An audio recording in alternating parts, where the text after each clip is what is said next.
இந்திய இராணுவத்தில் பணிபுரியும் போது 2 பிள்ளைகளும் ராவி நதியில் தவறி விழுந்து மரித்து விட்டார்கள். பிறகு அவர் மற்றும் அவர் மனைவி பிள்ளைகள் இழந்த துக்கத்தில் என்ன செய்வது என்று தெரியாமல் தவித்துக் கொண்டு இருக்கும் போது இயேசு கிறிஸ்து தரிசனம் கொடுத்து இருவரும் ஆண்டவருக்கென்று ஊழியம் செய்யும்படி அழைக்கப்பட்டார்கள். அவர்கள் செய்து வரும் சத்திய வேத ஆராய்ச்சி ஊழியம் ஆண்டவருடைய கிருபையால் வல்லமையாக நடைபெற்று வருகிறது. அவர்கள் கொடுக்கும் ஆண்டவருடைய வார்த்தையை நாம் கேட்போம்.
ஜெகத்தை ஜெயித்தவரேசு.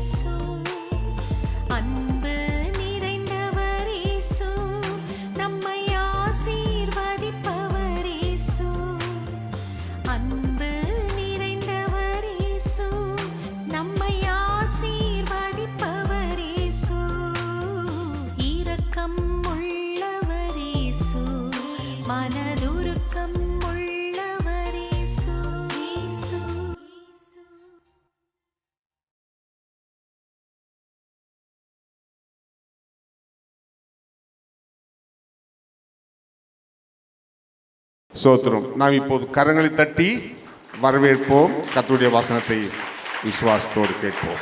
அல்லேலூயா. ஒரு கரங்களை தட்டி தேவன் நாமத்தை நாம் மகிமைப்படுத்தலாம். எத்தனை பேர் சந்தோஷமா இருக்கிறீங்க? சந்தோஷமா இருக்கிற ஒரு அலையில சொல்லுங்க பார்க்கலாம். கர்த்தருடைய நாமத்துக்கு மகிமை உண்டாவதாக. இந்த நாளை அழைத்த அருமையான போதகர் ஐயாவுக்கும் அம்மாவுக்கும் அவருடைய பிள்ளைகளுக்கும் உங்கள் யாவருக்கும் ஆண்டவராக இயேசுவின் நாமத்தில் எங்கள் குடும்பத்தின் சார்பாகவும் ஊழியத்தின் சார்பாகவும் நன்றியை தெரிவித்துக் கொள்கிறேன். கர்த்தர் உங்களை ஆசீர்வதிப்பாராக. அல்லேலூயா. எத்தனை பேர் கரத்தில் உங்களுடைய வேத புத்தகம் இருக்குது? ஒரு அல்லேலூயா சொல்லுங்க பார்க்கலாம். வேத புத்தகத்தை கரத்தில் உயர்த்தி சொல்லுங்க. எத்தனை பேர் நோட்ஸ் இருக்குது? நோட்ஸ் இருக்கு மட்டும் கரங்களை உயர்த்துக்கு பார்க்கலாம். நிறைய பேர்கிட்ட நோட்ஸ் இல்லை. அல்லேலூயா.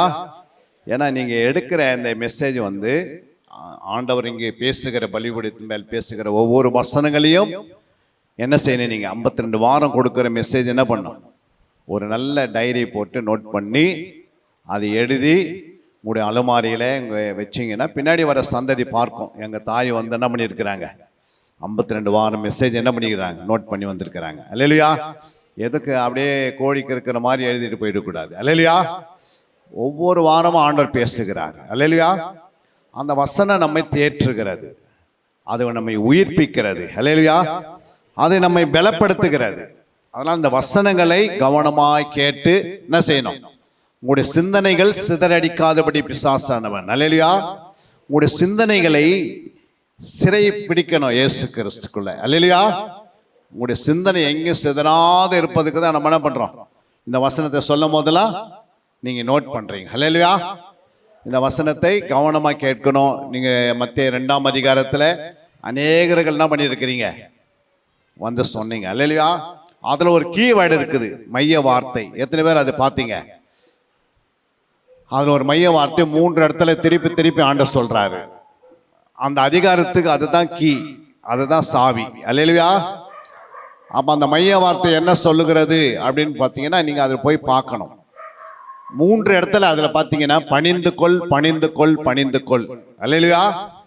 சாஸ்திரிகள் பணிந்து கொள்ள வந்தார்கள். அல்லேலூயா. அப்ப அந்த அதிகாரத்துல பணிந்து கொள்ளதான் முக்கியமான காரியம். புரியுங்களா? அதான் மத்தேயு 4ஆம் அதிகாரத்துல பிசாசு நான் பணிந்து கொள்ள மாட்டேன் ஆண்டவர்னு சொல்லி நிராகரித்து அவன் வெளியே போயிட்டான். அப்ப பணிந்து கொள்ளது ரொம்ப முக்கியமான சப்ஜெக்ட். அல்லேலூயா. அதனால தான் அந்த அதிகாரத்து ஃபுல்லாக நீங்கள் பார்த்தீங்கன்னா பணிந்து கொள். இன்னைக்கு நிறைய பேர்கிட்ட அந்த பணிந்து கொள்கிற எண்ணம் இல்லை. அல்லேலூயா. பணிந்து கொள்ள தன்னைத்தான் தாழ்த்துகிறது, தன்னை வெறுமையாக்குறது. அல்லேலூயா. சாஷ்டாங்கமாய் நம்ம விழுந்து ஆண்டவர் என்ன பண்ணிக்கணும்? ஆண்டவரே, நான் ஒரு மண்ணு, நான் ஒன்றுக்கும் உதவாதவன். இந்த வருஷம் என்னை உயிர்ப்பித்தீர், இந்த வருஷம் எனக்கு ஜீவனை கொடுத்து சொல்லி அவருடைய பாதத்தில் பணிந்து குனிந்து தாழ விழுந்து என்ன செய்யணும்? உங்களுடைய நெத்தி போய் எங்க படணும்? தரையில படணும். அல்லேலூயா. அதுக்கு பேர் தான் பணிந்து கொள்ளுதல். அது எத்தனை பேர் செய்யறீங்க? அவங்க மட்டும் கரங்களை வைத்து ஒரு அலையில சொல்லுங்க பார்க்கலாம். உங்களுடைய நெத்தி தரையில படுதா? அல்லேலூயா. இந்த ஆண்டவருடைய வார்த்தையை நாம் கேட்க போகிறோம். ஒரு பாடலை பாடி ஆண்டவருடைய நாமத்தை மகிமைப்படுத்த போகிறோம். எத்தனை பேர் பாட போகிறீங்க? கரங்களை தட்டி, எல்லாம் கரங்களை தட்டி தேவன் நாமத்தை மகிமைப்படுத்தலாம்.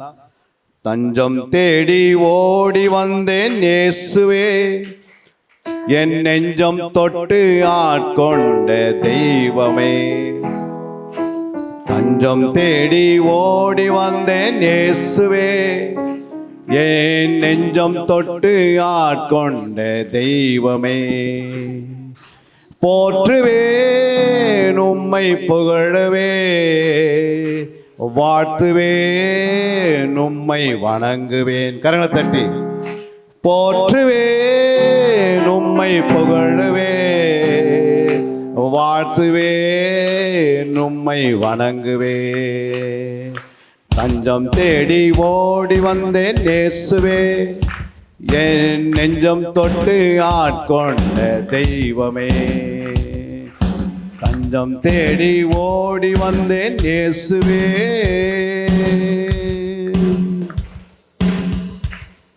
என் ஆசீர்வாத வேளையில் நீதானையா, நான் அவதியோறும் வேளையில் நீதானையா.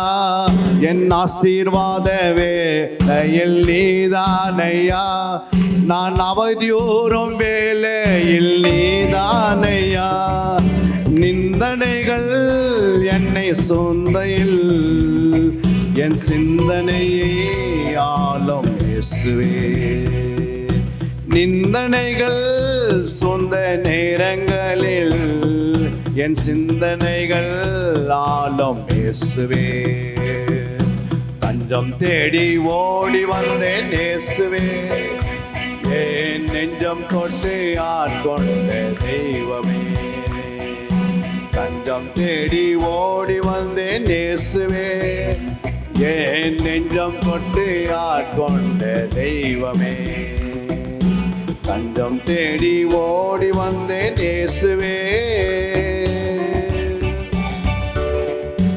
வேதன் என்னை சோர்ந்த வேலை தண்ணீலே என் வேண்டுதல் கேட்டு சுகம் தந்தீரையா,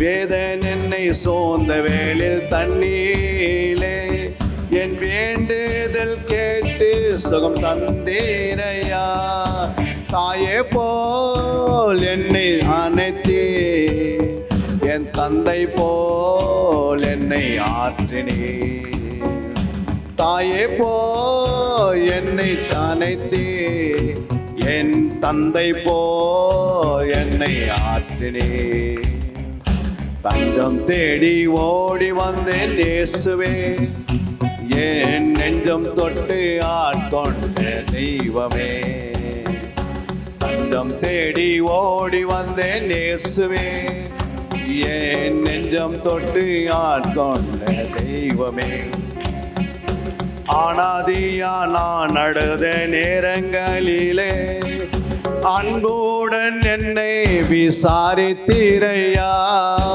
ஆனாதியாய் நான் அழுத நேரங்களிலே அன்புடன் என்னை விசாரித்தீரையா, உம் அடைக்கலத்தில் என்னை சேர்த்தீரே, என்னை கடைசி வரை காப்பேன் என்றீரே, உம் அடைக்கலத்தில் என்னை சேர்த்தீரே, என்னை கடைசி வரை காப்பேன் என்றீரே, தஞ்சம் தேடி ஓடி வந்தேன் இயேசுவே, என் நெஞ்சம் தொட்டு ஆட்கொண்ட தெய்வமே, தஞ்சம் தேடி ஓடி வந்தேன் இயேசுவே, என் நெஞ்சம் தொட்டு ஆட்கொண்ட தெய்வமே, தஞ்சம் தேடி ஓடி வந்தேன் இயேசுவே,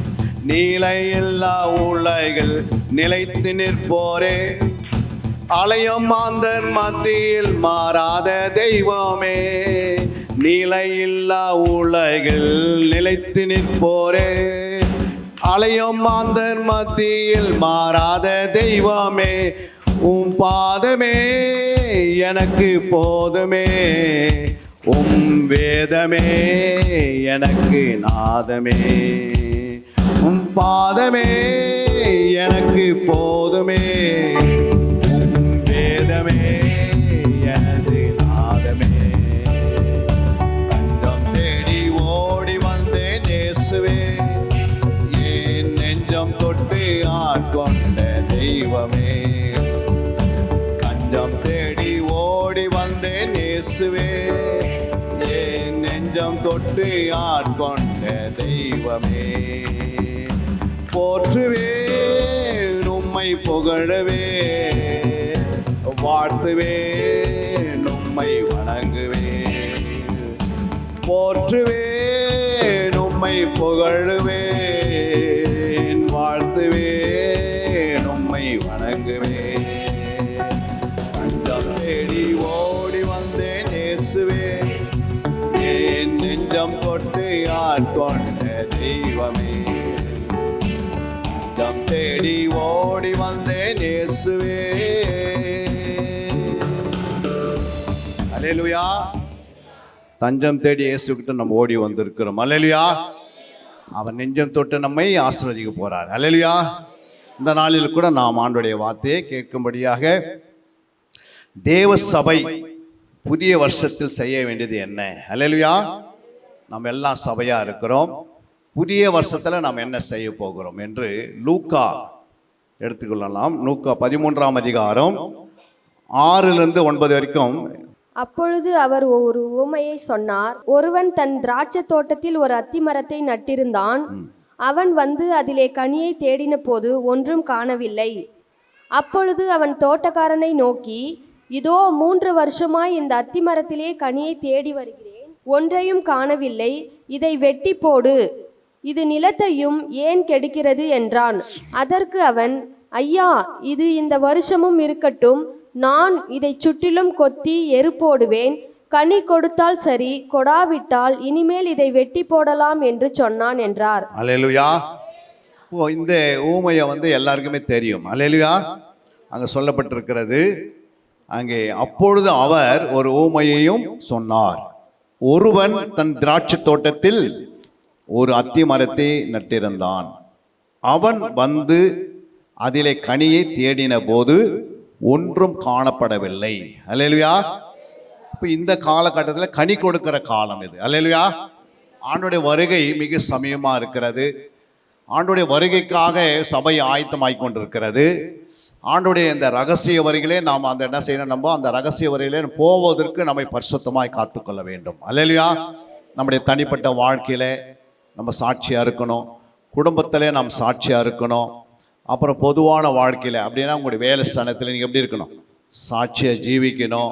அதுக்கு பிறகு உங்களுடைய குடும்பத்தில் சபையில நீங்க எப்படி இருக்கணும், சாட்சியா இருக்கணும். அல்லேலூயா. சாட்சியின் வாசனை உங்களுக்குள்ள வீச வேண்டும். புரியுங்களா? உங்களை குறித்து ஆண்டவர் சாட்சி கொடுக்கணும். அல்லேலூயா. பிசாசம் நம்ம குறித்து சாட்சி கொடுக்குது. அல்லேலூயா. அப்போ எல்லாமே நம்முடைய பிள்ளைகள் குறித்து நீங்க பெற்றோர்கள் சாட்சி கொடுக்கணும். என் பிள்ளைகள் எப்படிப்பட்டவர்கள், அதே போல் பிள்ளைகள் பெற்றோரை பார்த்து என்ன பண்ணணும், சாட்சி கொடுக்கணும். மேய்ப்பர் தன்னுடைய சபையை பார்த்து சாட்சி கொடுக்கிறாரு, சபையார் மேய்ப்பரை குறித்து சாட்சி கொடுக்கணும். அல்லேலூயா. இது கடைசி காலங்களே நாம் வாழ்ந்து கொண்டிருக்கும் போது ஆண்டவர் கடந்த வருஷம் நம்ம எப்படி இருந்தோம்னு தெரியாது. ஆனால் இந்த புதிய வருஷத்துல நம்ம முதல் வாரத்தில் நம்ம வந்திருக்கிறோம். அல்லேலூயா. அப்போ நம்முடைய ஆவிக்குரிய ஜீவம் எப்படி இருக்கணும்? அப்போ ஆவிக்குரிய ஜீவத்தில் நம்ம எப்படி இருக்கணும், வளர்ச்சியில வளரணும். அல்லேலூயா. போன வருடம் நீங்க எப்படி இருந்தீங்க, அதை காட்டு இந்த வருஷம் என்ன பண்ணணும், பரிசுத்தத்தில் வளரணும். அல்லேலூயா. போன வருடம் நீ கனி இல்லாத இருந்தா இந்த வருஷத்தை என்ன பண்ணீங்க, கனி கொடுக்கிறலாம், மாற்றுக்கிறோம். அதாவது அது குறித்து வசனங்களை நாம் வாசிக்க போகிறோம். வாசிக்கலாம். மத்தேயு 21ஆம் அதிகாரம் 19ஆம் வசனம்.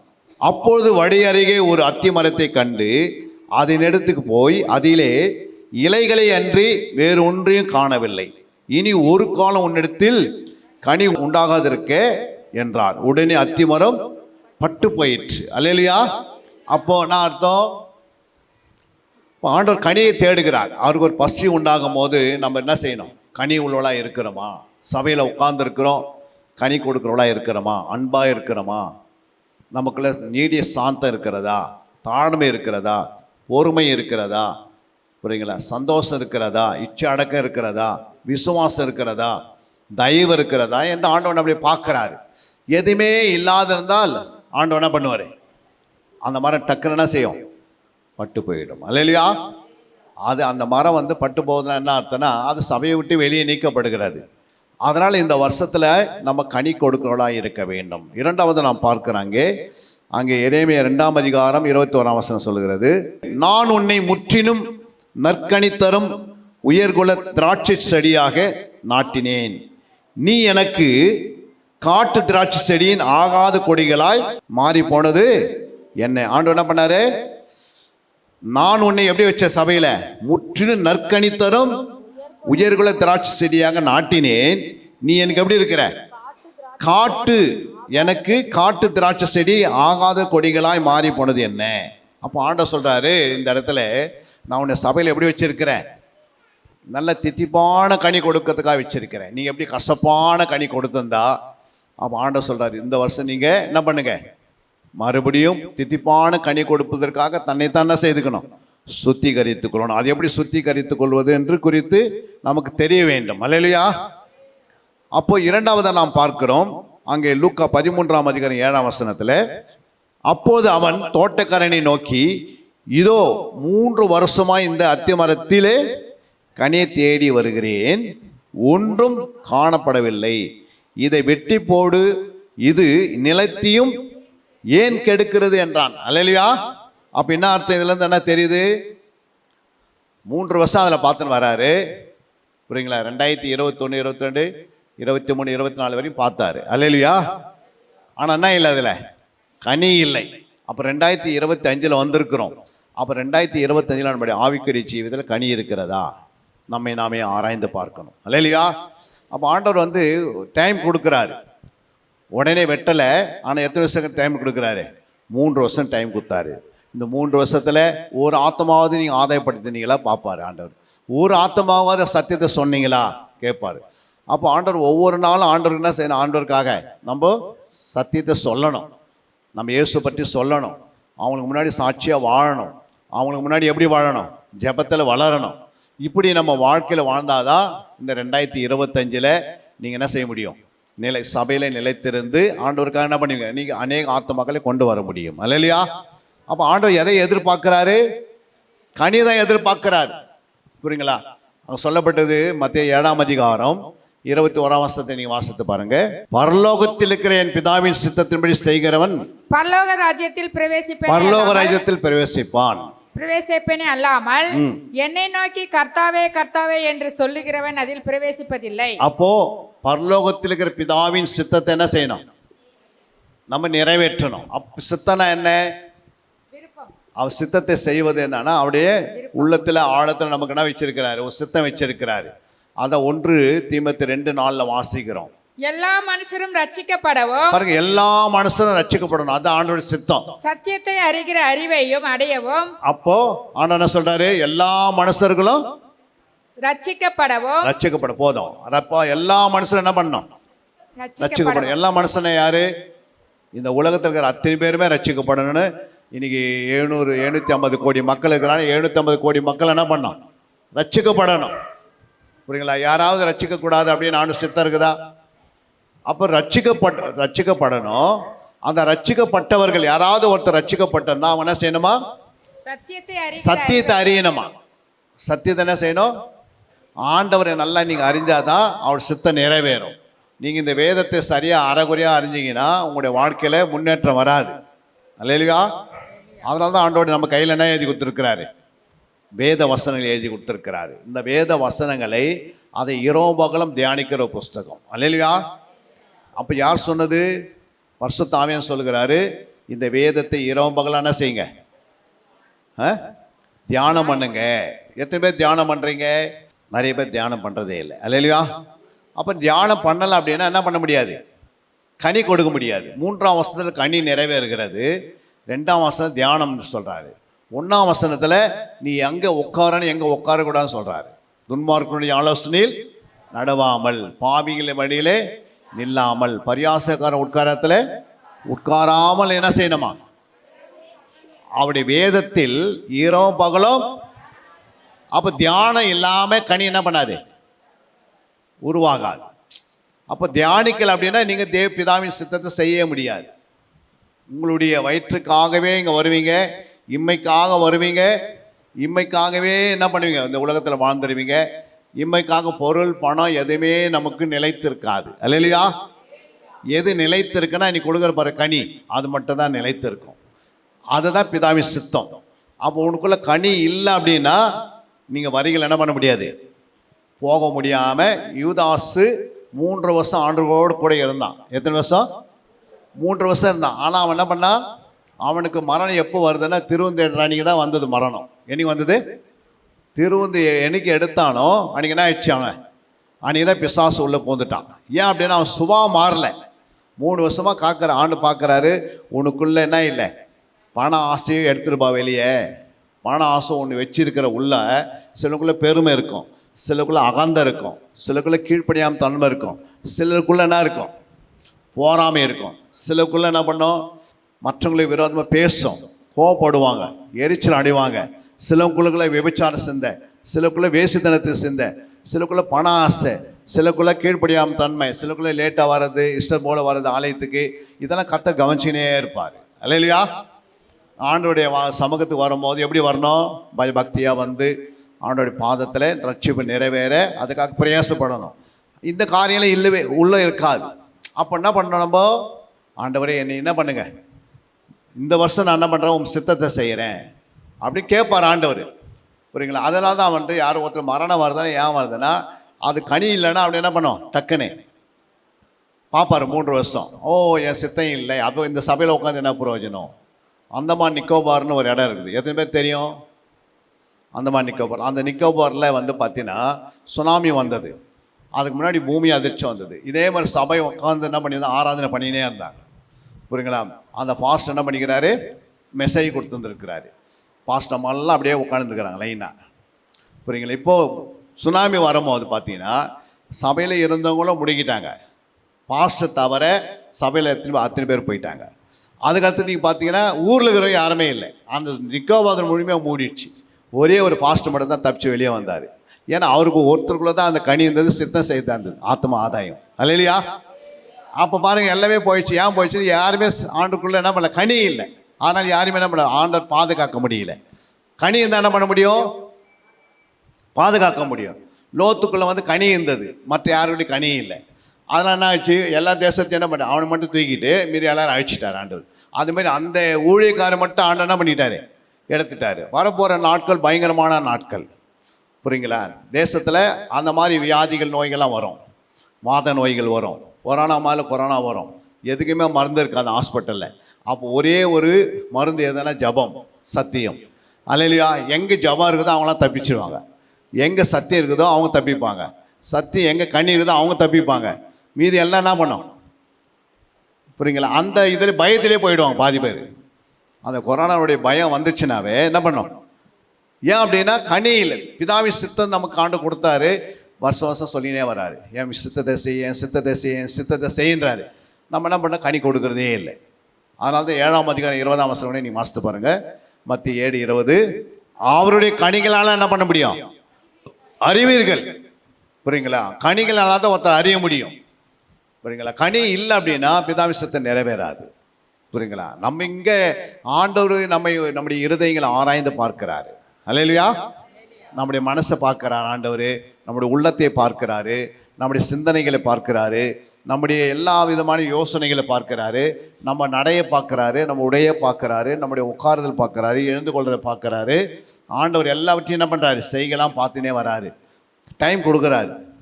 மகனே கொஞ்சம் என்ன பண்ணு, என் பக்கத்தில் உட்காந்து மரியாதை போல் என்ன செய், நல்ல பங்கை தெரிந்து கொள்ளுன்றாரு. இல்லை எனக்கு உட்காரத்துக்கே டைம் இல்லைங்க, ஃபோனுக்கு தான் அதிகமாக டைம் இருக்குது, சீரியல் பார்க்கறதுக்கு டைம் இருக்குது, சினிமா பார்க்கறதுக்கு டைம் இருக்கிறது, இந்த உலகத்தில் கல்யாணத்துக்கு போகிறதுக்கு டைம் இருக்கிறது, மற்ற கர்மாந்திரங்களுக்கு போகிறதுக்கு டைம் இருக்குது, மஞ்சள் நீராட்டோட போகிறதுக்கு டைம் இருக்கிறது, பல விதமான பிள்ளைகளுடைய மீட்டிங்கில் போய் கலந்து கொள்றதுக்கு டைம் இருக்குது. ஆனால் தேவனுடைய சமூகத்தில் வந்து ஒரு நாள் முழுமையாக ஒரு 12 மணி நேரம் என்னால் ஜெபிக்க நேரம் இல்லை. அது மட்டும் நேரம் இல்லை. அப்போ உனக்கு ஒரு கஷ்டம் வரும்போது, ஆபத்து வரும்போது ஆண்டவர் என்ன பண்ணுவார், ஆகடி பண்ணுவார்.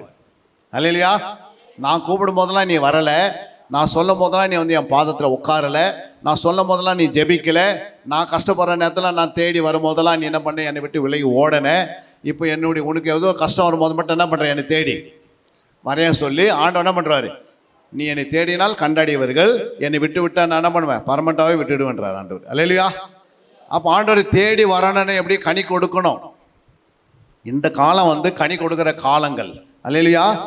அப்போ நம்முடைய வாழ்க்கையிலே நம்ம என்ன பண்ணிக்கணும், 3 வருஷம் நான் இந்த அத்திமரத்தை என்ன பார்த்தேன், கனியை தேடினேன்.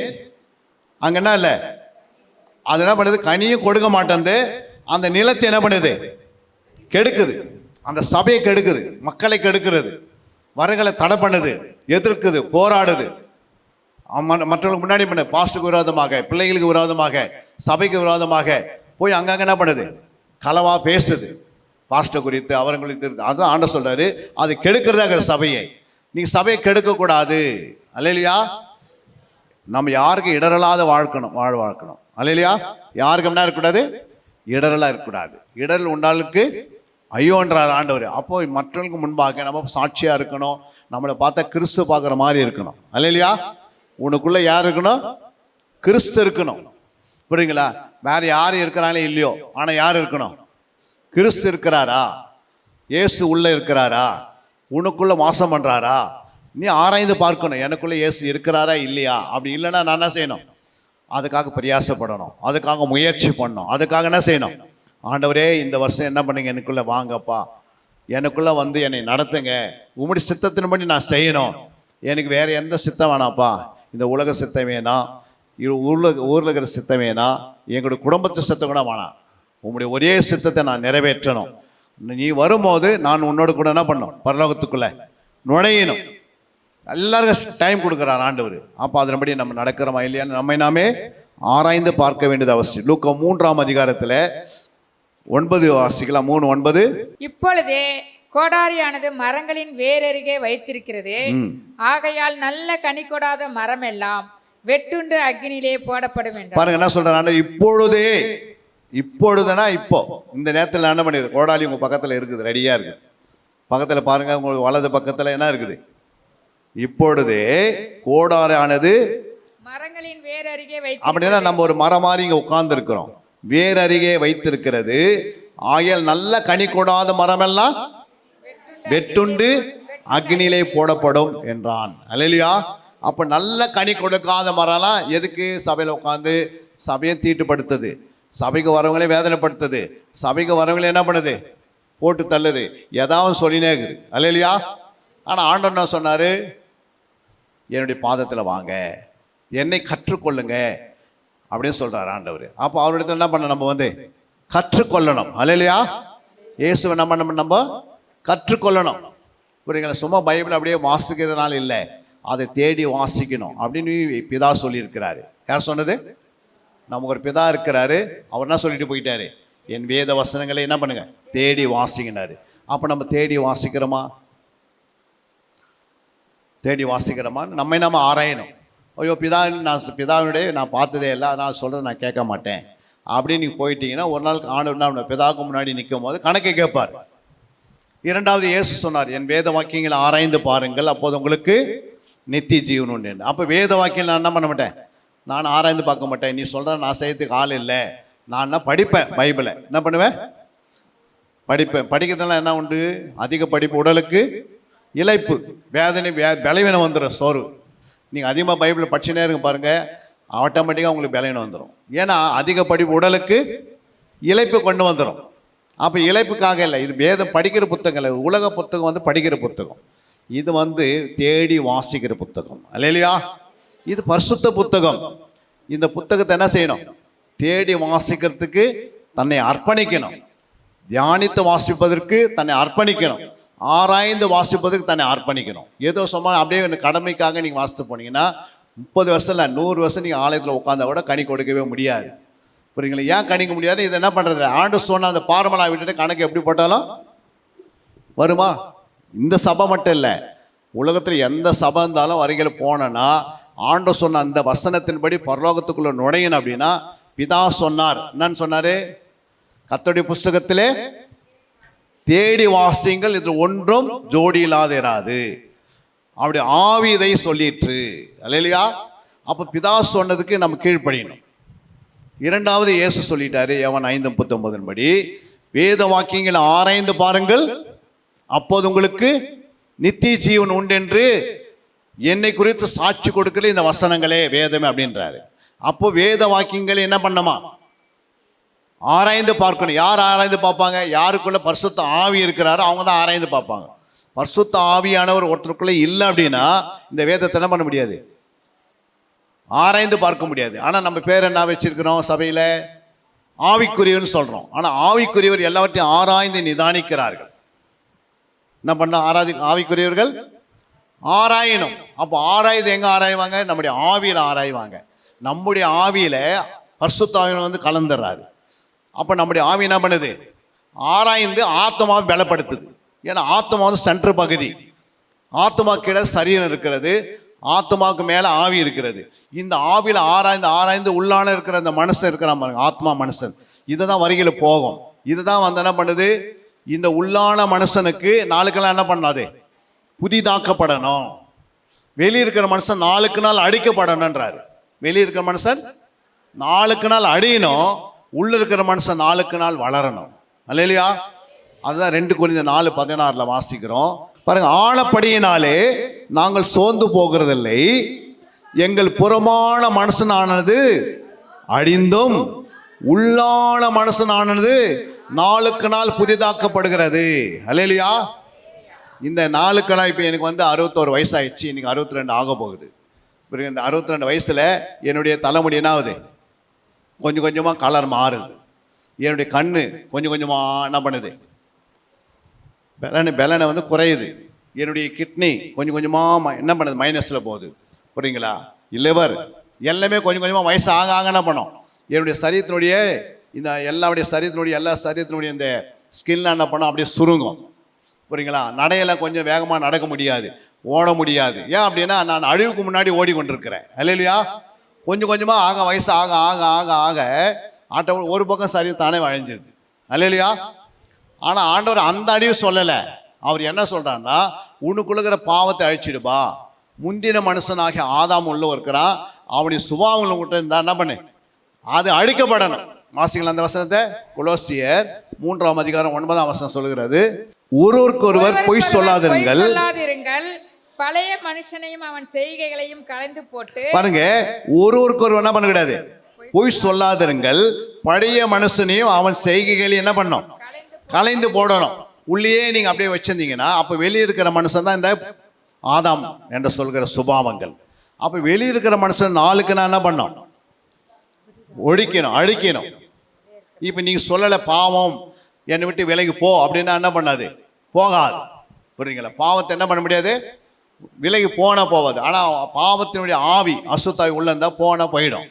ஏன்னா பிசாசு போயிடலாம், ஆனா அவனுடைய பாவம் என்ன பண்ணாது? உள்ளதான் உட்கார்ந்து இருக்கும்.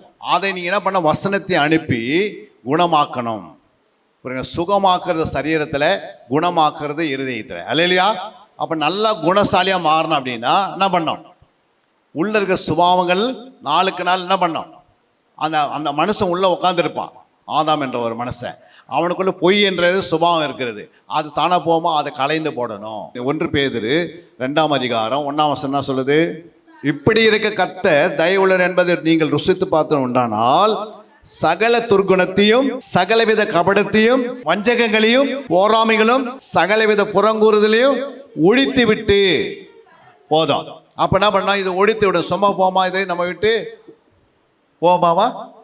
ஜென்ம சுபாவம் போமா? போவாது. நான் என்ற அகங்காரம் போமா? போகாது.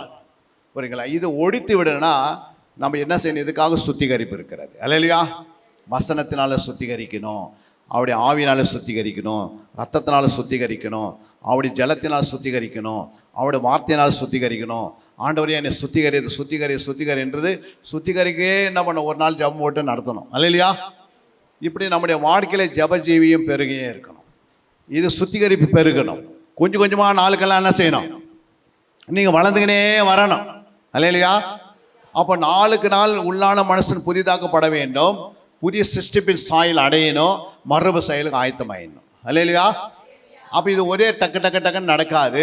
அதை தான் தேவன் என்ன பண்ணியிருக்கிறாரு? ஒரு சபையை கொடுத்து, அந்த சபையில் யார் கொடுத்துருக்கிறாரு? ஒரு மேய்ப்பனை கொடுத்து, அந்த மேய்ப்பன் கீழே நீ உட்கார்ந்துருக்கிறீங்க. அல்லேலூயா. அதனால இந்த சபையில் நீங்கள் ஒரு மரமாக இருக்கிறீங்க.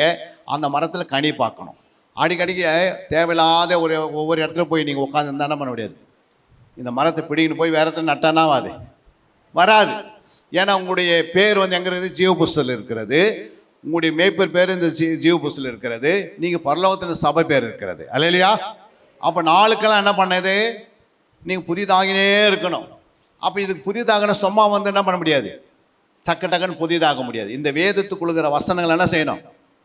ஆதியாகமம் டு மல்கியா வரைக்கும், அப்புறம் மத்தேயு டு வெளிப்படுத்தின வரைக்கும் அதை நீ தேடி, அப்புறம் தேடினது ஆராய்ந்து பார்த்ததை தியானிக்கப்பட்டிருக்குன்னா அவனை கை கொள்ள முடியும், கனி கொடுக்க முடியும். அப்போ கனி நமக்குள்ள உங்களுக்குள்ள உருவாகினே இருக்கும். ஒரே நாளில் உருவாகுது கனி. ஒரு பயிர் வச்சிங்கன்னா, ஒரு விதை போட்டிங்கன்னா எத்தனை மாதத்தில் கனி கொடுக்குது? ஒரு கரும்பு விதை போட்டுருங்க, எவ்வளோ நாள் ஆகுது? 1 வருஷம் ஆகுது. ஒரு தென்னை மரத்தினுடைய ஒரு தென்னஞ்செடி வச்சு எத்தனை வருஷம் ஆகுது கனி கொடுக்கறதுக்கு? 5 வருஷம் ஆகுது.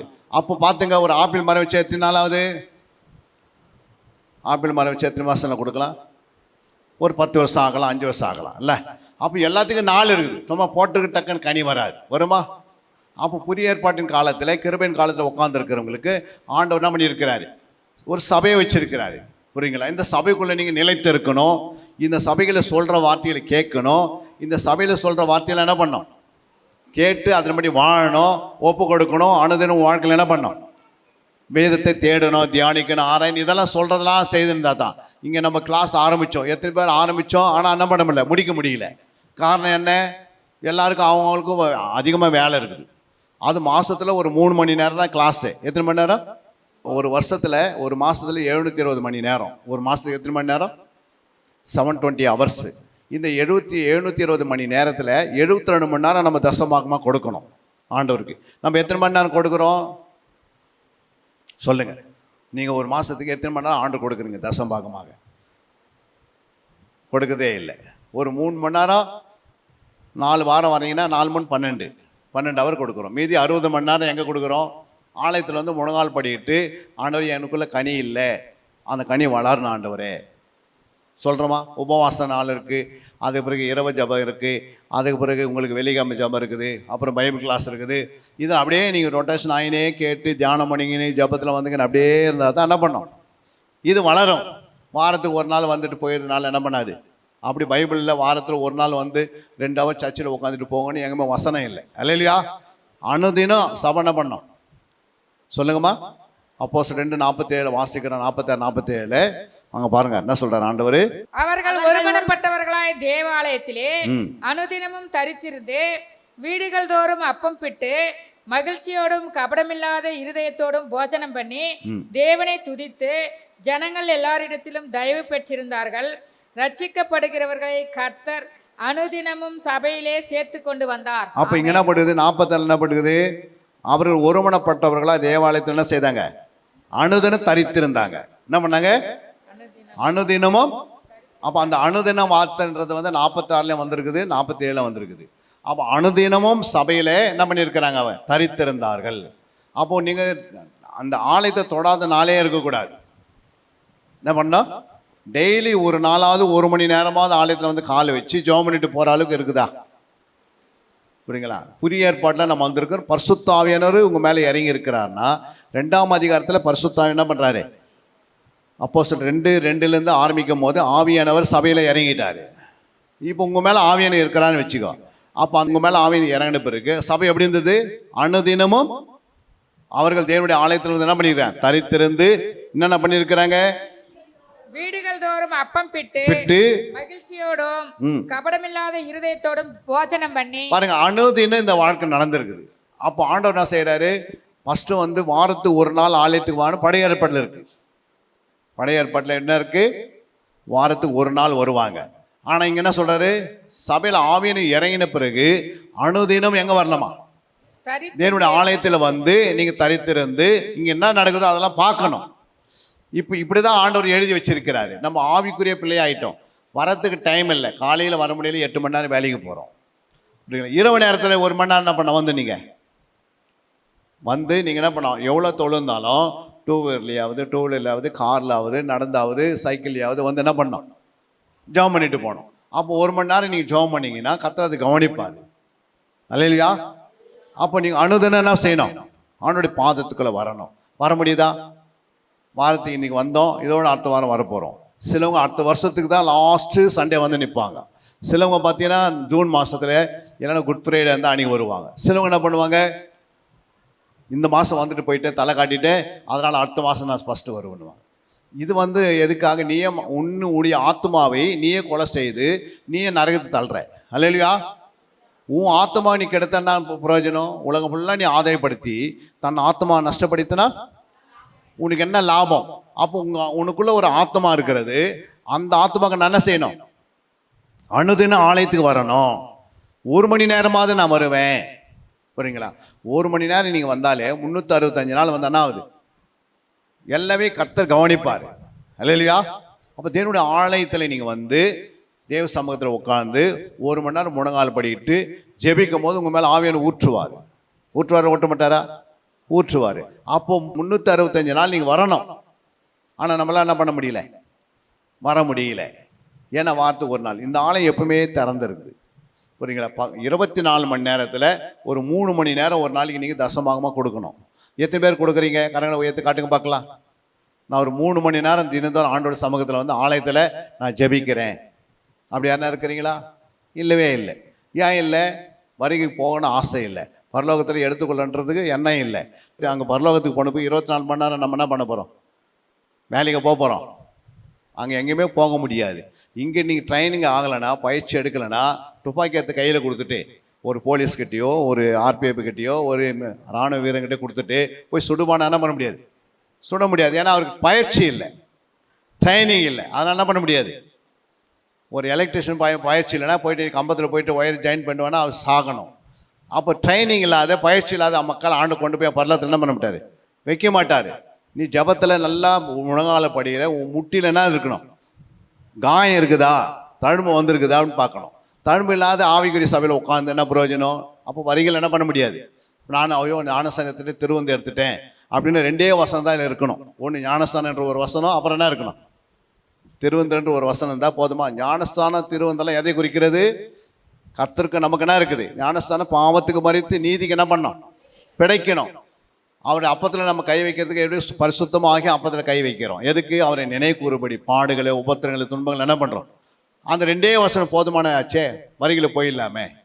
அப்படியே ஆண்டவர் எழுதலை. முடிவு பறந்து நிலைத்திருப்பவனே ரட்சிக்கப்படுவான்.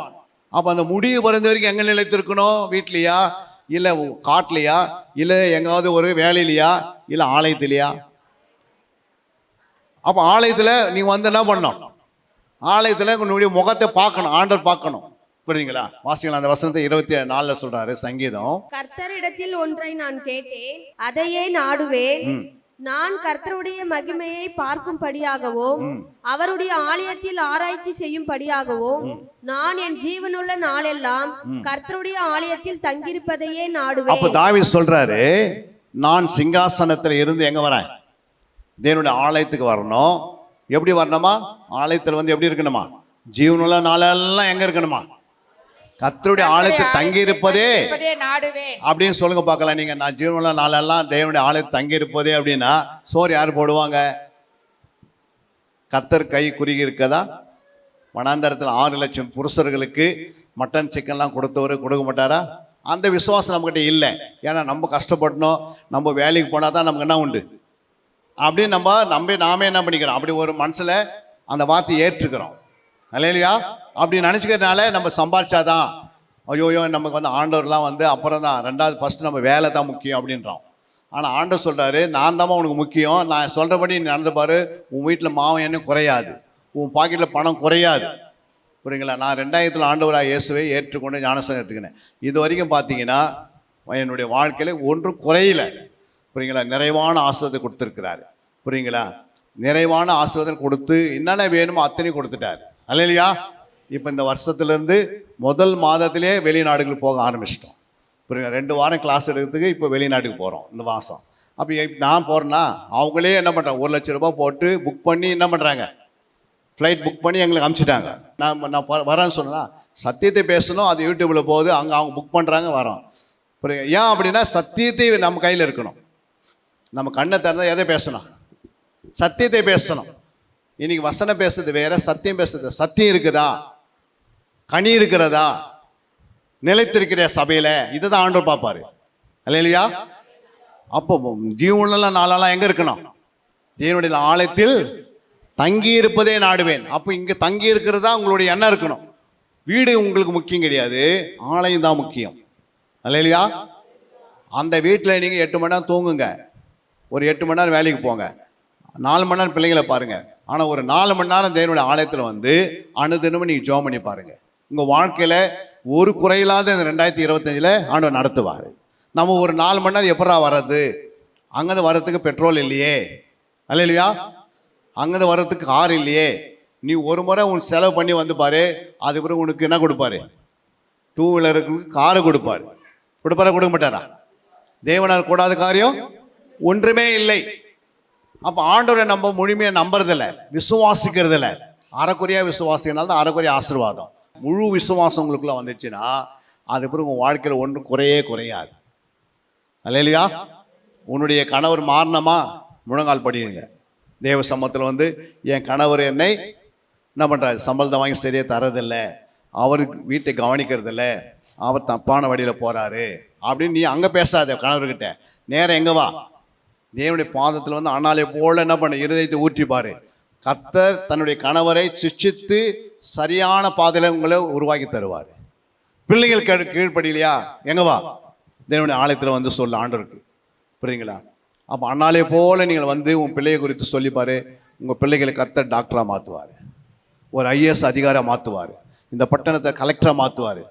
புரியுங்களா? நீங்கள் இங்கே வராதனால தான் பிள்ளைங்க என்ன பண்ணுது, 8000 சம்பளம் 10,000 சம்பளம் வாங்கினு மாதத்துக்கு அதுக்கே என்ன பண்ண முடியும், போகிறதுக்கு கரெக்டாகிடுது. இல்லையா? நல்ல சம்பளத்தில் கொண்டு போகணும்னா என்ன செய்யணும், அவருடைய பாதத்தில் வந்து முன்னாள் போடணும். அப்போ உங்கள் பிள்ளைகளை கரெக்டாக என்ன பண்ண எங்கே செட் பண்ணுவாங்க, செட் பண்ணுவார். வானம் அவருடைய சிங்காசனம், பூமி பாதப்படி. வானத்தில் பூமியில் சகல அதிகாரம் எனக்கு கொடுக்கப்பட்டிருக்கிறது, இதுக்குள்ளே எல்லாம் என்னுடையது, என் பிள்ளைகளுக்கு நான் பரிபூர்ணம் கொடுப்பேன்றாரு. ஆனால் நம்ம அவர் பாதத்தில் என்ன பண்ணுறதில்ல. 4 மணி நேரம், அப்பா எப்படா 4 மணி நேரம் போவோம், 1 மணி நேரம் போகிறதுக்கே கஷ்டமாகுது ஜெபத்தில். அல்லையா? அப்படிலாம் நீ நினச்ச ஆவியானவனுக்குள்ளே இருந்தால் ஒரு நாள் போகிறதே தெரியாது, 30 நாள் போகிறது தெரியாது, வருஷம் போகிறது தெரியாது. அல்லையா? ஒவ்வொரு நாளும் ஒரு இடத்துக்கு நீ போயினே இருப்பான், ஆண்டவர் அனுப்பினே இருப்பார். நீ சுவிசேஷ அறிவித்து தானாகவே அழிச்சிடுவேன். ஆவியான இல்லாமையினால் தான் வெறுமையான அனலமில்லை குளிரலமாக இருக்கிறோம். நமக்குள்ள என்ன இருக்கணும், அனல் இருக்கணும். பரிசுத்த ஆவியானவர் நம்மை அனல் படுத்தினே இருந்தாதான் அப்போ தான் நம்ம அனல் இருக்கிறத எப்படி கண்டுபிடிக்க முடியும்னா, எப்போ வேத கையாக இருப்பேன், ஜபத்தோடு இருப்பேன், எப்போ துதித்துனே இருப்பேன், ஆராதினே இருப்பேன், தேவனுடைய ஆலயத்தை விடாமல் வருவேன். இதெல்லாம் அனலை குறிக்கிறது. ஒருத்தர் கூட அனல் இல்லைன்னா அவங்க என்ன பண்ணுவாங்க, இங்கே கேட்டு போன வசனத்தை ஒரு 10 மணி நேரத்தில் நீங்கள் அதை கவனிக்கலை, வீட்டில் போய் அது டிஸ்கஸ் பண்ணல, அது தியானிக்கலைன்னா என்ன பண்ணோம், ஆட்டோமேட்டிக் அனல் குறைஞ்சிடும். குறைஞ்சிட்டு பிறகு தேவையில்லாததெல்லாம் உலகத்துக்காரெல்லாம் உள்ளே வந்துடுது. அது பிறகு நீ அப்படியே உலகத்திலேயே சுற்றி நிற்பேன். புரியுங்களா? அனலாக இருக்கு சொல்கிறான். ஆவியில் அனலாரு, இருதயத்தில் அனலாரு, சரீரத்தில் எப்பவும் உற்சாகமாறு. அல்லையா? இப்படி நீ ஒவ்வொரு நாளும் செய்து கொண்டே இருந்தீங்கன்னா உங்கள் வாழ்க்கையில் முன்னேற்றம் வந்துடும். 3ஆவதாக நம்முடைய வாழ்க்கையில் ஜெபத்தின் காலமாக இருக்கணும். இது என்ன காலம்? ஜெபத்தின் காலமாக. அங்கே வாசிக்கலாம், லூக்கா 13ஆம் அதிகாரம் 8ஆம் வசனம். அதற்கு அவன், ஐயா, இது இந்த வருஷமும் இருக்கட்டும், நான் இதை சுற்றிலும் கொத்தி எரு போடுவேன். அப்ப என்ன சொல்றாரு? அதற்கு அவன், ஐயா, இது இந்த வருஷம் என்ன பண்ணோம், இருக்கட்டும், நான் இதை என்ன பண்ணுவேன், சுற்றிலும் கொத்தி எரு போடுவேன். அல்லேலூயா. அதை எதை குறிக்கிறது? அந்த வசனம் சொல்லுகிறது. அங்க பாருங்க, யாத்திரை 34:9. ஆண்டவரே, உம்முடைய கண்களில் எனக்கு கிருபை கிடைத்ததானால் எங்கள் நடுவில் ஆண்டவர் எழுந்தருள வேண்டும். இந்த ஜனங்கள் வணங்கா கழுத்து உள்ளவைகள், நீரோ எங்கள் அக்கிரமத்தையும் எங்கள் பாவத்தை மன்னித்து எங்களை உமக்கு சுதந்திரமாக ஏற்றுக்கொள்ளும் என்று ஒரு ஜபத்தை ஏறெடுக்கிறாரு. யாரு? மோசே. எதுக்கு ஏறெடுக்கிறாரு?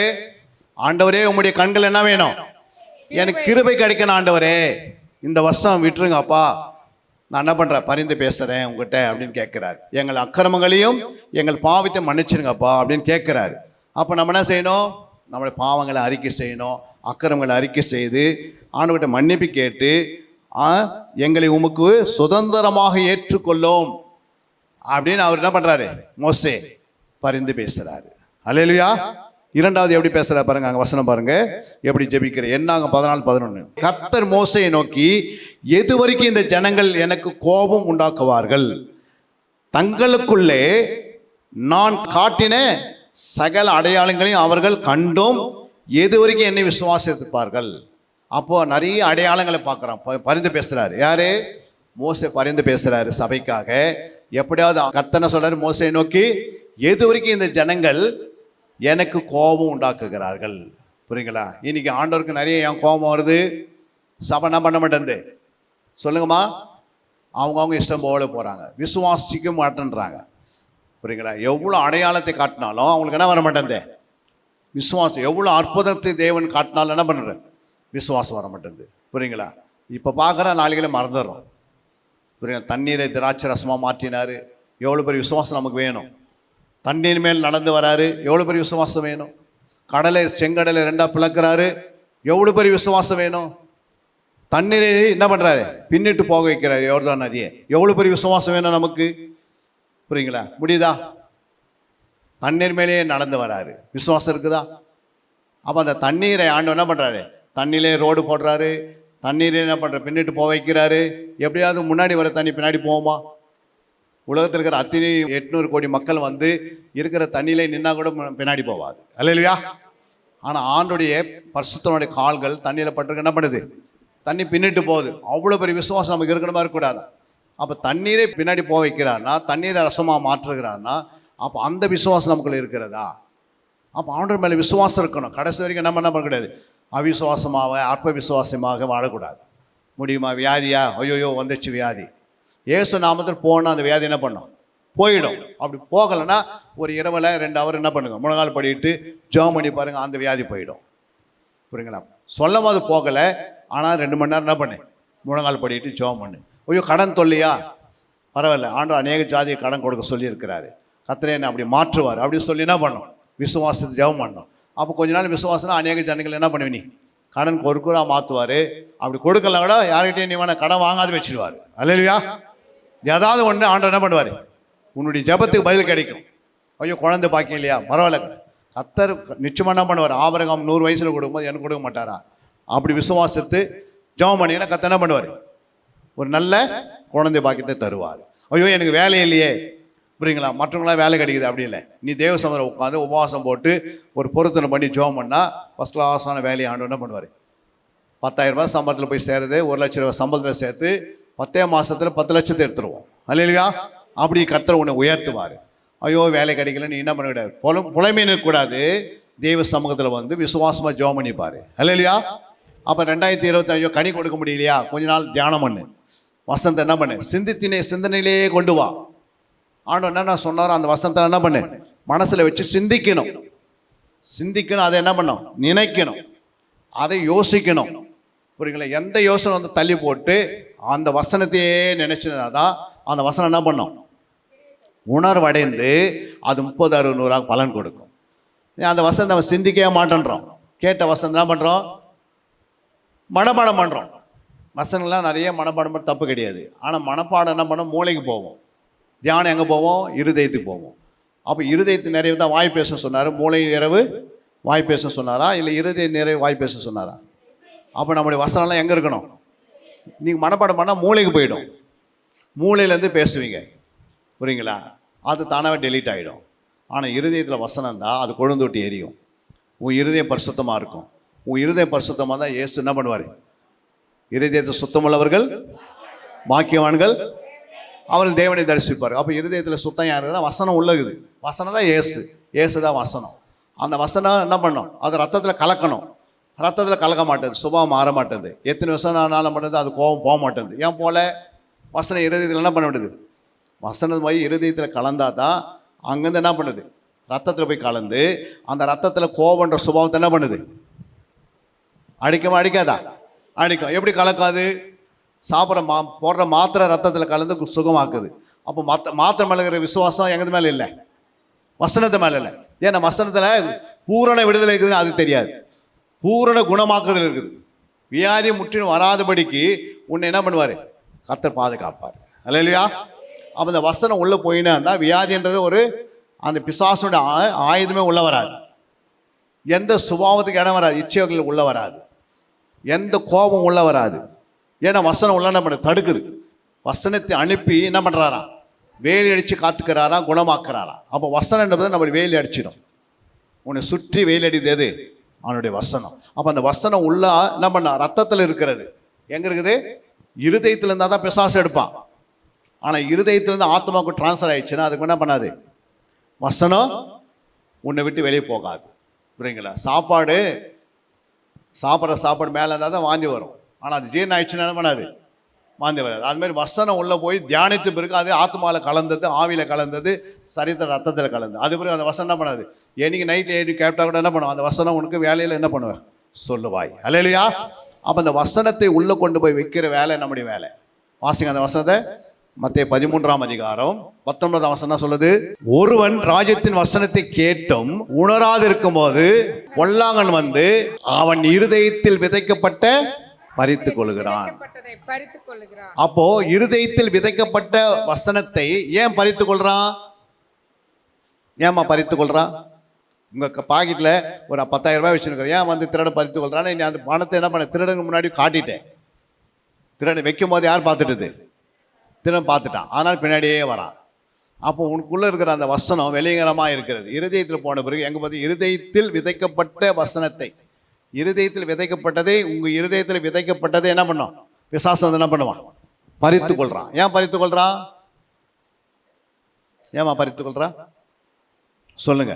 அங்கே போட்டு பாருங்க, உணர்வு இல்லாத இருதயம். என்ன இருதயம்? அது பாரு, உணராது இருக்கும்போது. புரியுதுங்களா? யாராவது உங்கள் சரீரத்தை கை வச்சா உங்களுக்கு உணர்ச்சி இல்லைன்னா என்ன பண்ணுவீங்க? அவங்க கை வச்சது உங்களுக்கு தெரியாது.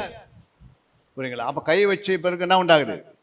டாக்டர் இன்ஜெக்ஷன் போடும்போது உங்களுக்கு உணர்ச்சியே இல்லைன்னா மருத்து போய்க்குதுன்னு அர்த்தம். அடிக்கடி இன்ஜெக்ஷன் போட்டு என்ன ஆயிடுச்சு? சரீரமே மறுத்து போயிடுச்சு, மருந்தே வேலை செய்யாது. இல்லையா? அப்போ மறுத்து போன அந்த சரீரத்தை இன்ஜெக்ஷன் போட்டால் என்ன பண்ணாது?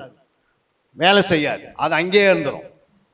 புரியுங்களா? அப்போ உணர்ச்சி இல்லாத ஒரு சரீரம் உங்ககிட்ட இருக்குது. ஏன்னா உன் சரீரத்தை என்ன கை வச்சா டக்குன்னு கேட்கிறோம், ஏமா என் மேலே கை வச்சு கேட்குறோமா இல்லையா? கேட்குறோம். அப்போது உணர்ச்சி இருக்குதுன்னு அர்த்தம். ஆனால் உன் இருதயத்தில் பிசாசு கை வைக்கும் போது உனக்கு உணர்வு இல்லாத இருக்கிறதுக்கு என்ன காரணம்? ஏன்னா அந்த வசனத்து மேலே உனக்கு என்ன இல்லை? பசி இல்லை, அது மேலே தாகம் இல்லை, அது மேலே வாஞ்சி இல்லை, அது மேலே வைராக்கியம் இல்லை, இயேசு மேலே உனக்கு என்ன அன்பு இல்லை. அன்பு எங்கே இருக்குது? மேலோட்டமாக சரீரத்தை வச்சுன்னுக்கிறீங்க. அன்பாக இருக்குன்னு சொல்கிறீங்க. ஆனால் அந்த வசனத்தை கவனிக்கிறதுக்கு என்ன பண்ண? உள்ளே போன வசனத்தை மேலே உனக்கு என்ன இருக்கணும்? கவனம் இருக்கணும். ஐயோ பிசாசு வந்து இப்போ எடுத்து போகிறான்.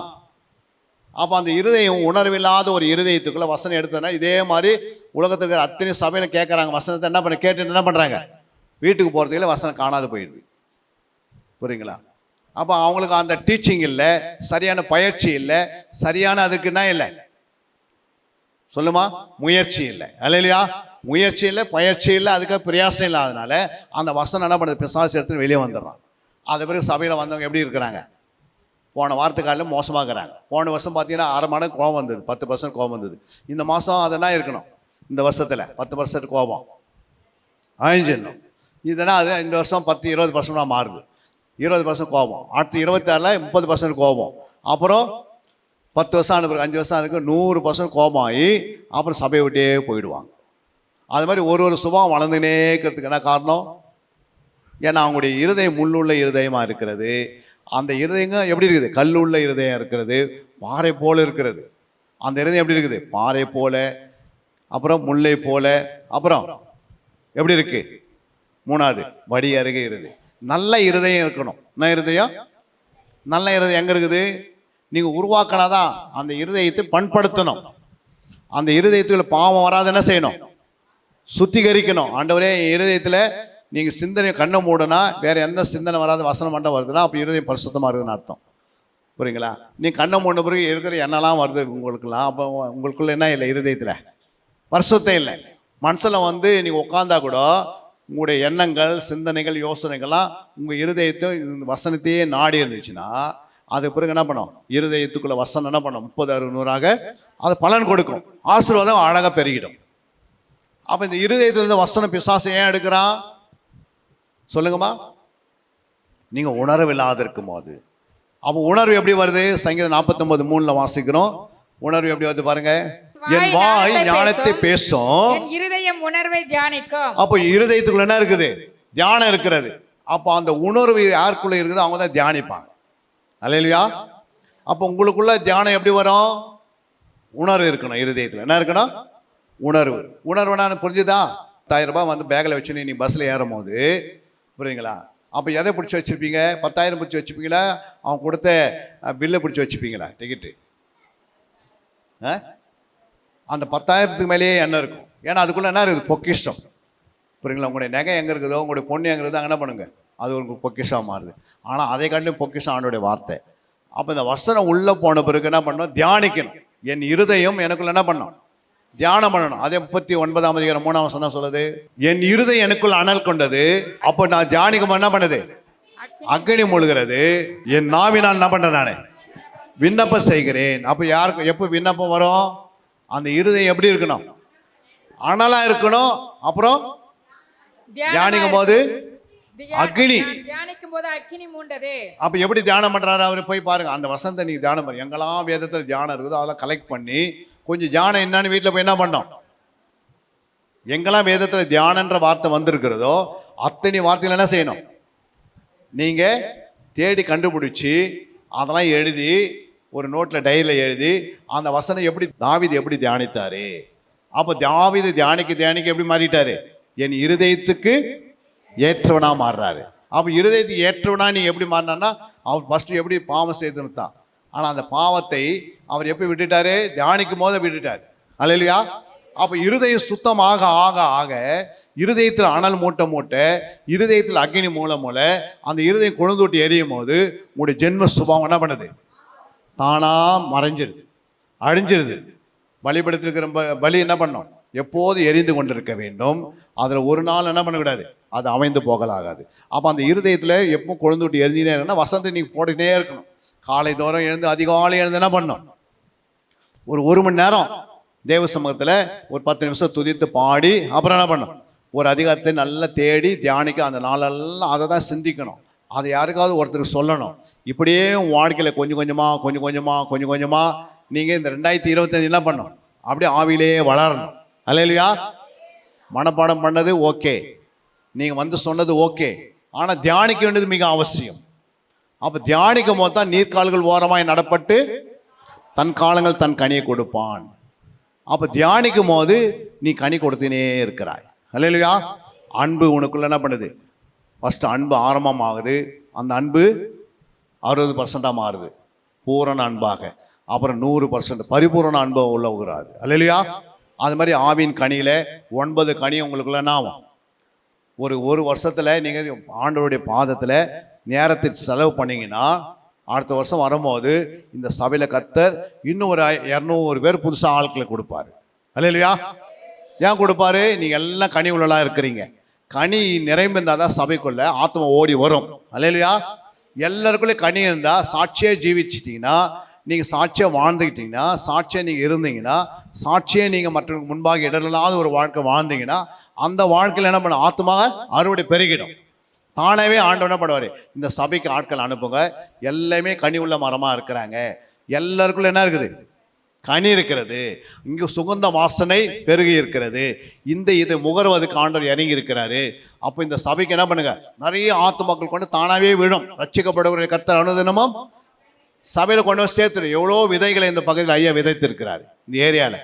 அந்த ஆத்மாலாம் ஓடி என்ன பண்ண? மறுபடியும் திரும்பி எல்லாம் வந்து சபையில் சேர்ந்துருவாங்க. ஏன்னா எல்லாருக்குள்ள என்ன இருக்குது?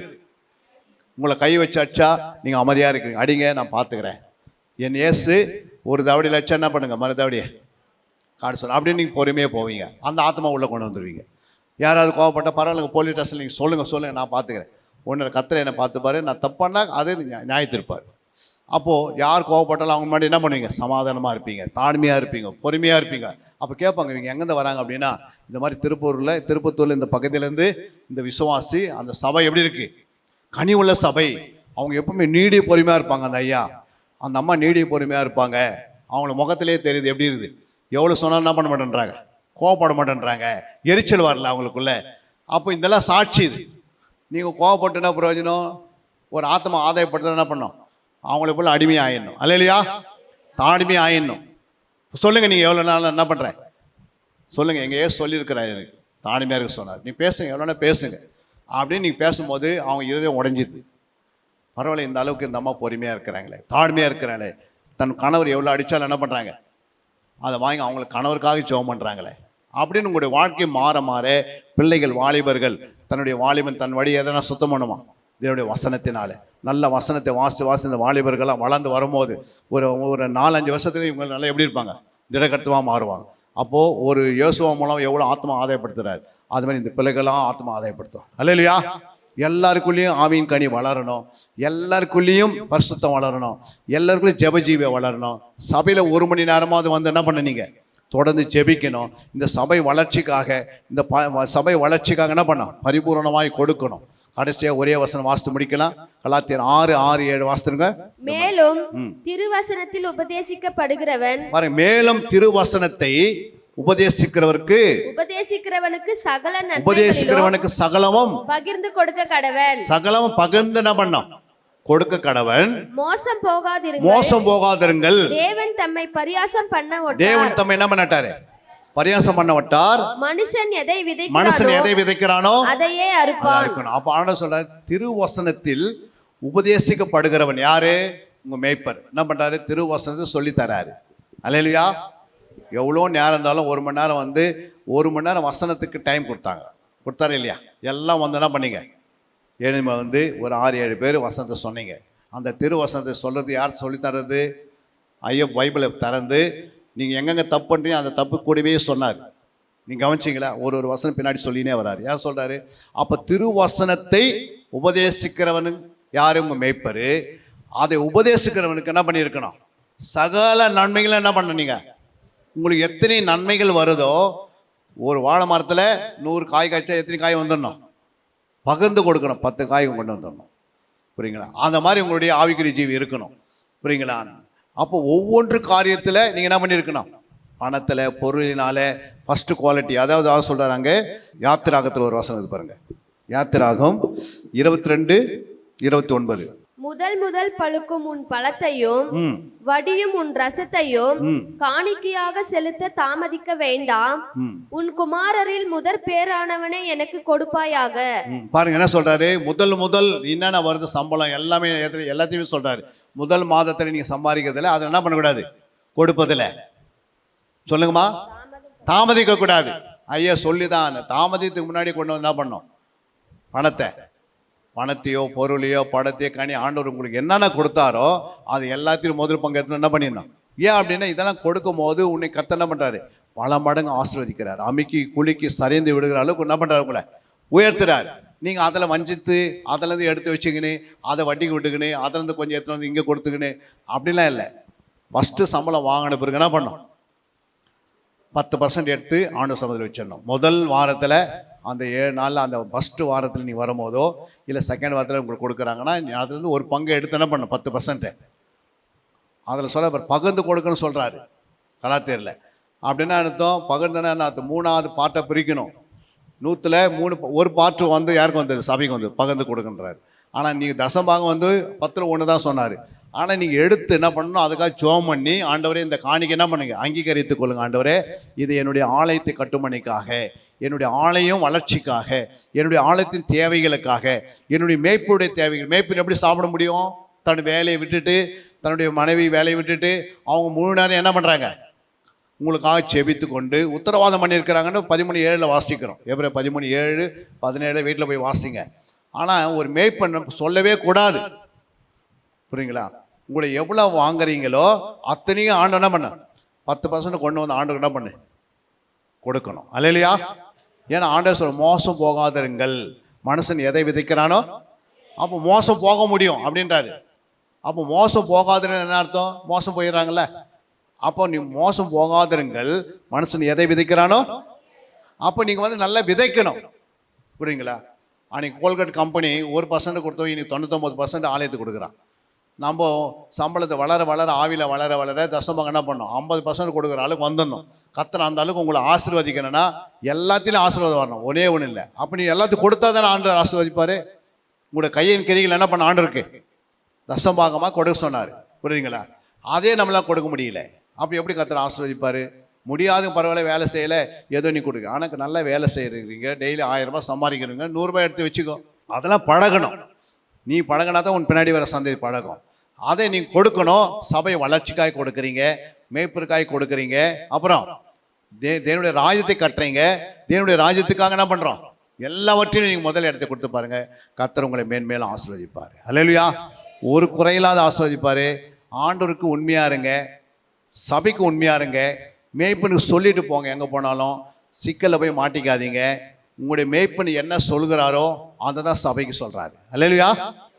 ஆண்டவர் சொல்கிறதா மேய்ப்பன் சொல்லுவார். எப்பவுமே மேய்ப்பன் தானாக சொல்லுவதில்லை. தேவனுடைய ஆவியானவர் இந்த சபைக்கு என்ன வச்சிருக்கிறாரு? உத்தரவாதம். நீங்களாம் என்ன பண்ணியிருக்கிறாரு? உங்களாம் உத்தரவாதம் பண்ணி வச்சிருக்கிறதுனால, இரவு பகலும் கண் விடுக்கிறதுனால, ஜெபிக்கிறதுனால நீங்கள் என்ன பண்ணுங்க? எங்கே போனாலும் மேய்ப்பர்கிட்ட கேளுங்க. புரியுதுங்களா? ஏன்னா மேய்ப்பர் உங்களுக்கு கீழே மேய்ப்பர் கீழே நீங்கள் இருக்கிறதுனால நீங்கள் என்ன பண்ண கேட்டு ஒரு குறையில் இருந்தாலும் அதை மேய்ப்பருக்கு சொல்லுங்கள். வேறு எந்த மேய்ப்பர்? ஒரு தாய்க்கு எத்தனை பிள்ளைங்க? பிள்ளைகளுக்கு தாய் முக்கியமா அம்மா முக்கியமா? பிள்ளைக்கு தாய் முக்கியமா அம்மா முக்கியமாம்மா? பாருங்க, பெற்ற தாய் ஒன்று, ஆனால் ஊரெல்லாம் அம்மா இருப்பாங்க. சிலங்க பார்த்தீங்கன்னா ஒருத்தருக்கு ஒரு பிள்ளைகளுக்கு ஒரு விசுவாசிக்கு பல இடத்துல என்ன இருப்பாங்க, மேய்ப்பராக இருப்பாங்க. எங்கே பார்த்தாலும் ஃபோன் பண்ணி நான் அவங்களுக்கு சொல்லிக்கணும் இவங்க சொல்லிக்கணும், இதெல்லாம் வந்து எல்லாம் ஆகாது. உன்னுடைய ஒரிஜினல் மேய்ப்பு யாரு? உங்களுடைய மேய்ப்பன் தான். அல்லையா? மற்றவங்களுக்கு நீ காணிக்க கொடுக்கலாம், தப்பு கிடையாது. ஆனால் தசமபாகம் எல்லாம் மேய்ப்பருடைய கருத்தில் வரணும். புரியுங்களா? நீங்களுடைய ஆலோசனை மேய்ப்பர்கிட்ட கேட்கணும். வேறு யாருக்கிட்ட என்ன பண்ணக்கூடாது? கேட்கக்கூடாது. ஏன் கேட்கக்கூடாது? அவர் தான் ஆலோசனை கர்த்தரை இங்கே ஆண்டு உட்கார வச்சிருக்கிறாரு இந்த சபைக்கு. அப்போ அவர்கிட்ட கேட்டு கேட்டு பழகுங்க. எங்கே போனோம், என் வீட்டில் என் பிள்ளைக்கு திருமணம், ஓகே, அவர்கிட்ட வந்து சொல்லுங்கள். எங்கே பொண்ணு எடுக்கணும், எப்படி எடுக்கணும், அவர் ஜெபம் பண்ணி ஆசீர்வதித்தாலும் அந்த ஆசீர்வாதம் கடைசி வரைக்கும் வரும். அல்லையா? நீங்கள் நடுவில் போய் சிக்கி கொள்ளக்கூடாது. கடைசி காலத்தில் வாழ்ந்துருக்கிறோம். உங்கள் ஆத்மா முக்கியம், உங்கள் சரீரம் முக்கியம், உங்களோட ஆவி முக்கியம், உங்கள் குடும்பம் முக்கியம், சபை முக்கியம், உங்களுடைய மேய்ப்பர் முக்கியம். அல்லையா?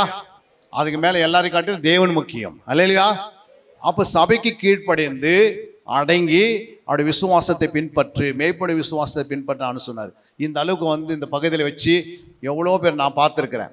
எப்போல்லாம் வரும்போதெல்லாம் அவர் ஒரு குறையில்லாத கொடுத்து தாங்கியிருக்கிறார். அல்லையா? இங்கே வர ஊழியர்களுக்கு ஏதோ அரைக்குறையாக சோறு போட்டு அனுப்புறதில்ல, நிறைவான ஆகாரம், நிறைவான அவங்க கையில் ஏதாவது ஒன்று கொடுத்து. இதெல்லாம் ஏன் சொல்கிறாரு? அன்றைக்கி அவர் செய்து ஆரம்பித்த ஆண்டு சொன்னதை அவர் செய்து கொண்டிருக்கிறார். அல்லையா? இதில் நீங்கள் உதவியாக இருக்கணும். சபையில் நடக்கிற காரியத்தில் உங்கள் மேய்ப்பனுக்கு நீங்கள் தோல் கொடுக்கணும். அல்லையா?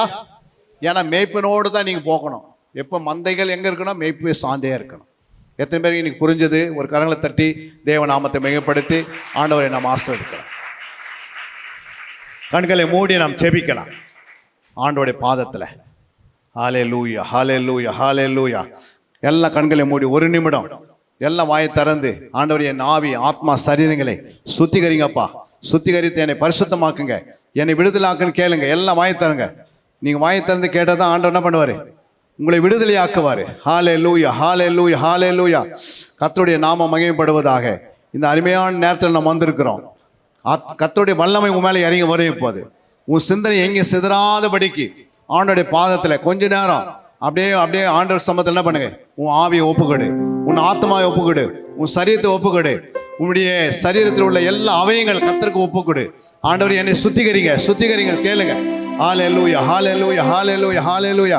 நன்றி உள்ளத்தோடு மை சோத்திரிக்கிறப்பா, நன்றி உள்ளத்தோடு மை சோத்திரிக்கிறோம். ஆண்டவரே என்னை பலப்படுத்துங்கப்பா. இந்த முதல் நாள், அதாவது இந்த வாரத்தில், இந்த மாதத்தினுடைய முதல் வாரம், இந்த வருஷத்தின் முதல் வாரத்தில் நான் வந்திருக்கிறேன். திருவந்துக்கு முன்பாக போக போகிறோம். ஆண்டவர் என்னை பலப்படுத்துங்கப்பா. கேட்ட வசனத்தின்படி என்னை வாழ விடுங்க. ஆண்டவரே நிறைவான கனி கொடுக்கிறவளா என்னை மாற்றுங்க. என்ன கேளுங்க, எல்லாம் கேளுங்க. ஹல்லேலூயா, ஹல்லேலூயா, ஹல்லேலூயா. ஆண்டவரே கேளுங்க. ஆண்டவரே என்னை பலப்படுத்துங்கப்பா, என்னை உற்சாகப்படுத்த, கேட்ட வசனத்தின்படி வாழணும். நான் என்னை வாழ விடுங்கப்பா. நான் உமக்கு முன்பாக பரிசுத்தவனாக இருக்கணும்.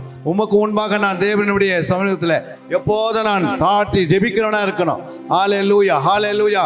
கேளுங்க. ஆண்டவரே என்னை பலப்படுத்துங்கப்பா, என்னை பலப்படுத்துங்க, உங்களுடைய வசனத்தின்படி என்னை நடத்துங்க. ஹல்லேலூயா, ஹல்லேலூயா, ஹல்லேலூயா. கேளுங்க. ஆண்டவரே என்னை பலப்படுத்துங்கப்பா, உம்முடைய நாமம் மட்டும் மகிமைப்படட்டும். ஹல்லேலூயா, ஹல்லேலூயா. கர்த்தருடைய வல்லமை ஒவ்வொரு மேலே இறங்கி இருக்கிறது. கர்த்தர் சொல்லுகிறார், நான் உன்னை பலப்படுத்துகிற கிறிஸ்துவினால் எல்லாவற்றையும் செய்ய வல்லமை உண்டு. ஹல்லேலூயா, ஹல்லேலூயா, ஹல்லேலூயா. தேவனுடைய ராஜ்யம், தேவனுடைய வல்லமை ஒவ்வொரு சரீரத்தை பற்றி பிடிக்கிறது. ஹல்லேலூயா. நன்றி உள்ளத்தோடு மை சோத்திரிக்கிறப்பா, நன்றி உள்ளத்தோடு மை சோத்திரிக்கிறோம். நன்றி உள்ளத்தோடு மை சோத்திரிக்கிறோம். என்னை பலப்படுத்துங்கப்பா. ஹல்லேலூயா, ஹல்லேலூயா. என் சிந்தனையை சிறைப்படுத்தும் இயேசுவே, நான் சிலுவை சுமந்து பின் செல்வேன் இயேசுவே. என் சிந்தனையை சிறைப்படுத்தும் இயேசுவே. சிலுவை தான் மேன்மை, சிலுவை தான் வாழ்வு, சிலுவை இல்லா ரட்சிப்பில்லையே. ஆமென். சிலுவை இல்லா ரட்சிப்பில்லையே. என் சிந்தனையை சிறைப்படுத்தும் இயேசுவே, நான் சிலுவை சுமந்து பின் செல்வேன் இயேசுவே. என் சிந்தனையை சிறைப்படுத்தும் இயேசுவே. பாடுவோம், எல்லாம் பாடுவோம். உம் சிரசனிலே முற்கிடும் ஏனையா, நான் பரிசுத்த சிந்தையோடு சேவை செய்ய சிரசனிலே முற்கிடம் ஏனையா. நான் பரிசுத்த சிந்தையோடு சேவை செய்ய நான் பரிசுத்த சிந்தையோடு சேவை செய்ய நான் பரிசுத்த சிந்தையோடு சேவை செய்ய என் சிந்தனையை சிறைப்படுத்தும் இயேசுவே. நான் சிலுவை சுமந்து பின் செல்வேன் இயேசுவே. என் சிந்தனையை சிறைப்படுத்தும் இயேசுவே. முதுகனிலே காயங்கள் ஏனையா, என்னை அன்புடனே சுமப்பதற்காய் தானையா. முதுகனிலே காயங்கள் ஏனையா, என்னை அன்புடனே சுமப்பதற்காய் தானையா. என்னை அன்புடனே சுமப்பதற்காய் தானையா. என்னை அன்புடனே சுமப்பதற்காய் தானையா. என் சிந்தனையை சிறைப்படுத்தும் இயேசுவே. என் சிந்தனையை சிறைப்படுத்தும் இயேசுவே. விழாவினிலே ஈட்டிகாயும் ஏனையா, என்னை மணவாட்டியாய் மாற்றிவிடும் தானையா. விழாவினிலே ஈட்டிகாயும் ஏனையா, என்னை மணவாட்டியாய் மாற்றிவிட தானையா. என்னை மணவாட்டியாய் மாற்றிவிட தானையா. என்னை மணவாட்டியாய் மாற்றிவிட தானையா. என் சிந்தனையை சிறைப்படுத்தும் இயேசுவே. என் சிந்தனையை சிறைப்படுத்தும் இயேசுவே. நான் சிலுவை சுமந்து பின் செல்வேன் இயேசுவே. என் சிந்தனையை சிறைப்படுத்தும் இயேசுவே. கரங்களிலே ஆணிகாயம் ஏனையா, என் பரிசுத்த கரங்கள் உயர்த்தி உம்மை துதிக்க. கரங்களிலே ஆணிகாயம் ஏனையா, பரிசுத்த கரங்கள் உயர்த்தி உம்மை துதிக்க. என் பரிசுத்த கரங்கள் உயர்த்தி உம்மை துதிக்க. என் பரிசுத்த கரங்கள் உயர்த்தி உம்மை துதிக்க. என் சிந்தனையை சிறைப்படுத்தும் இயேசுவே. நான் சிலுவை சுமந்து பின் செல்வேன் இயேசுவே. என் சிந்தனையை சிறைப்படுத்தும் இயேசுவே. கால்களிலே ஆணிகாயம் ஏனையா, நான் ஓடி ஓடி ஊழியம் செய்ய தானையா. கால்களிலே ஆணிகாயம் ஏனையா, நான் ஓடி ஓடி ஊழியம் செய்ய தானையா. நான் ஓடி ஓடி ஊழியம் செய்ய தானையா. நான் ஓடி ஓடி ஊழியம் செய்ய தானையா. நான் ஓடி ஓடி ஊழியம் செய்ய தானையா. என் சிந்தனையை சிறைப்படுத்தும் இயேசுவே. நான் சிலுவை சுமந்து பின் செல்வேன் இயேசுவே. என் சிந்தனையை சிறைப்படுத்தும் இயேசுவே. உமக்கு நிந்தனைகள் அவமானம் ஏனையா, நான் மகிமையோடு வாழ்ந்திடவே தானையா. உமக்கு நிந்தனைகள் அவமானம் ஏனையா, நான் மகிமையோடு வாழ்ந்திடவே தானையா. நான் மகிமையோடு வாழ்ந்திடவே தானையா. நான் மகிமையோடு வாழ்ந்திடவே தானையா. என் சிந்தனையை சிறைப்படுத்தும் இயேசுவே. நான் சிலுவை சுமந்து பின் செல்வேன் இயேசுவே. என் சிந்தனையை சிறைப்படுத்தும் இயேசுவே. சிந்தனையை சிறைப்படுத்தும் இயேசுவே. என் சிந்தனையை சிறைப்படுத்தும் இயேசுவே. ஒரு கரங்களை தட்டி தேவநாமத்தை மேம்படுத்தும். அன்பிற்குரியவர்களே, சத்திய வேத ஆராய்ச்சி வித்தியாசாலை தரிசன ஊழியம் 1. வடமாநிலத்தில் 300 திருச்சபைகளை உருவாக்குதல். 2. மாதம் ஒருமுறை எழுப்புதல் உருவாக்கும் எழுப்புதல் கூட்டம். 3. ஊழியர்கள், சபை தலைவர்கள், சுவிசேஷர்களுக்கென கருத்தரங்கு, அதாவது சத்திய வேத ஆராய்ச்சி நேரம். 4 டிவி ஊழியம், 5 பத்திரிகை ஊழியம், 6 சிடி டிவிடி ஊழியம், 7 பவர் கேம்ப் அக்னி அபிஷேக முகாம், 8 உபதேச ஆராய்ச்சி கருத்தரங்கு ஊழியம், 9 நலிந்த குழந்தைகள் இல்லம், 10 24 மணி நேர ஜெப மையம், 11 சத்திய தேவ ஆராய்ச்சி கல்லூரி, 12 சிறுவர்கள் உருவாக்கும் ஊழியம், 13 மருத்துவ முகாம், 14 ஜெயில் ஊழியம், 15 கைப்பிரதி ஊழியம், 16 கிராம ஊழியம், 17 மிஷனரியை உருவாக்கும் ஊழியம், 18 நன்றி துதி ஆராதனை கூட்டங்கள், 19 சமூக நலப்பணிகள் ஊழியம், 20 இன்டர்நெட் மூலமாக ஆன்லைன் படிப்புகள். இது விரைவில் வரவிருக்கின்றது. 21 தேவனுடைய வருகைக்கு ஆயத்தப்படுத்துதல். இதனுடைய நோக்கங்கள்: 1 கோடி சீடர்கள் உருவாகுதல், 1 கோடி ஜாமக்காரர்கள் உருவாகுதல், 1 கோடி யுத்த வீரர்கள் உருவாகுதல், 1 கோடி ஊழியர்கள் உருவாகுதல். தரிசனத்தை அவன் கண்டபோது அவர்களுக்கு சுவிசேஷத்தை அறிவிக்கும்படி கர்த்தர் எங்களை அழைத்தார். புறப்பட்டு போக பிரயத்தனம் பண்ணி. அப்போஸ்தலர் நடபடிகள் 16:10.